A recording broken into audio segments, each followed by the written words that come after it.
سر آج کل جو دنیا ساری انگلش کی طرف بھاگ رہی ہے، ہم دیکھتے ہیں کہ ہر جگہ پہ انگلش ہے، مطلب جو انگلش نہیں بول سکتا اس کو بہت نیچا دکھایا جاتا ہے، بچوں کو انگلش پہ زور دیا جاتا ہے، بھلے ماں باپ بولیں یا نہ بولیں۔ اس ساری سینیریو میں آپ اتنی سلیس اردو کے ساتھ اتنی خوبصورت گفتگو کرتے ہیں، کیا راز ہے سر؟ یہ جناب کا حسن نظر ہے، اور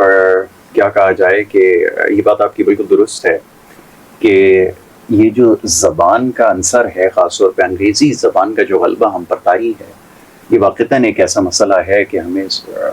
اپنے ارد گرد لوگ اس کے سحر میں مبتلا نظر آتے ہیں، آپ یہ سمجھ لیجیے۔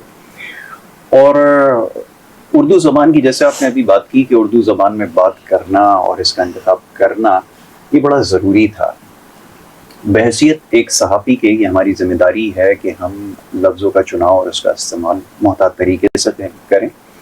اور خوب سے خوب تر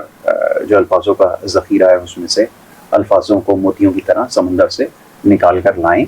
اور پڑھنے والوں کی اور سننے والوں کی جو ہے وہ نثر کریں۔ اردو زبان کی جو خوبصورتی ہے، اگر اس کے اوپر بات کرنا شروع کروں تو شاید یہ پوڈ کاسٹ اور ایسی کئی پوڈ کاسٹ جو ہیں وہ ختم ہو جائیں، مگر بات ہماری مکمل نہ ہو سکے۔ بڑا ضروری ہے فی زمانہ، جیسے آپ نے عرض کیا کہ جس قسم کی تعلیم ہم نے حاصل کی ہے، میں خود اپنی تھوڑا سا آپ کو بتاتا چلوں گا، آپ کے تو علم میں ہے، جو سننے والوں کو شاید اس کے بارے میں علم نہ ہو کہ ہم نے اپنا جتنا بھی تعلیمی کریئر ہمارا رہا، خدا تعالیٰ نے موقع دیا، باہر گئے، ملک سے باہر جا کر تعلیم حاصل کی، اور وہ ظاہر ہے وہاں پہ جو زبان استعمال ہوتی تھی وہ انگریزی تھی، انگریزی میں ہی ساری تعلیم ہم نے حاصل کی، اور جب یہاں سے وہاں سے واپس یہاں آئے اپنے ملک میں تو وہ غلبہ جو انگریزی کا تھا وہ ہم پہ بھی طاری تھا، اور ہم ظاہر ہے کہ وہ بول چال میں اتنی زیادہ ہوتی ہے استعمال گھر کے اندر اس کا استعمال ہوتا ہے، اور جہاں پہ جس یونیورسٹی سے ایلنگ انٹرنیشنل سے ہم نے جہاں سے پاس آؤٹ کیا وہاں سے ہم پڑھتے تھے، تو وہ زیادہ استعمال کی وجہ سے ہم بھی اس میں شامل ہو گئے۔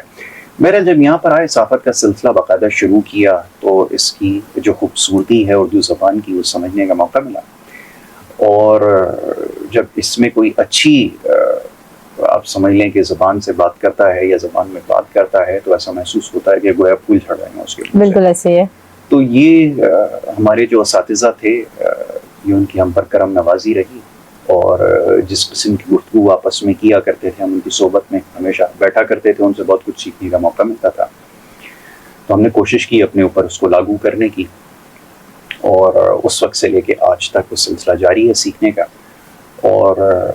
یہاں پر ہمارے ملک میں عموماً جو اچھی انگریزی میں گفتگو کرتا ہے لوگ اس سے زیادہ متاثر ہوتے ہیں، مگر ہمارا یہ ہے ہمیشہ کہ جو شخص اچھی اردو میں گفتگو کرتا ہے ہم اس سے زیادہ متاثر ہوتے ہیں۔ آپ جب گفتگو کرتے ہیں تو بالکل، اگر جن صحافیوں کا آپ تذکرہ کر رہی ہیں وہ یقیناً مجھ سمیت، جیسے میں ناچیز جب شروع میں لکھا کرتا تھا تو چند اخبارات تھے، ڈیلی ٹائمز وغیرہ ایک دو اور اخبارات تھے جن کے لیے میں لکھا کرتا تھا، تو انگریزی زبان میں آرٹیکل لکھا کرتے تھے،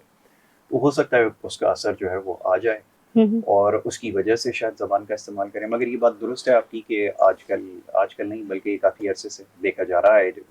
جب سے ہم ہمارے وجود میں آئے ہیں بحیثیت ایک ملک کے،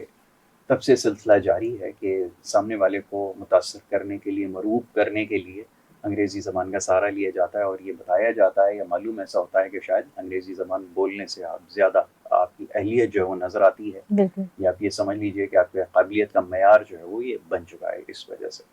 حقیقی تعلیم اور شعور جو ہے یہ تو مختلف چیز ہے، اور وہ جب گفتگو کے دوران اس کا زیادہ علم ہوتا ہے۔ شیخ سعدی رحمۃ اللہ علیہ کے پاس ایک شخص حاضر ہوا اور بڑا اچھا لباس نے زیفتن کیا ہوا تھا، تو آپ اس کو دیکھ کر متاثر ہوئے، اس کے بعد آپ نے اگلا سوال یہ کیا کہ آپ کچھ بول کر دکھائیں تاکہ معلوم ہو کہ آپ کی علمی قابلیت ہے کیا۔ تو لباس سے، پیراہن سے اور ان ساری چیزوں سے ہمارے یہاں کوشش کی جاتی ہے مرعوب کرنے کی، انگریزی بھی اس کا ایک ذریعہ ہے، تو پیراہن ہم نے اوڑھا ہوا ہے، اس کی وجہ سے ہم کوشش کرتے ہیں کہ دوسروں کو متاثر کر سکیں۔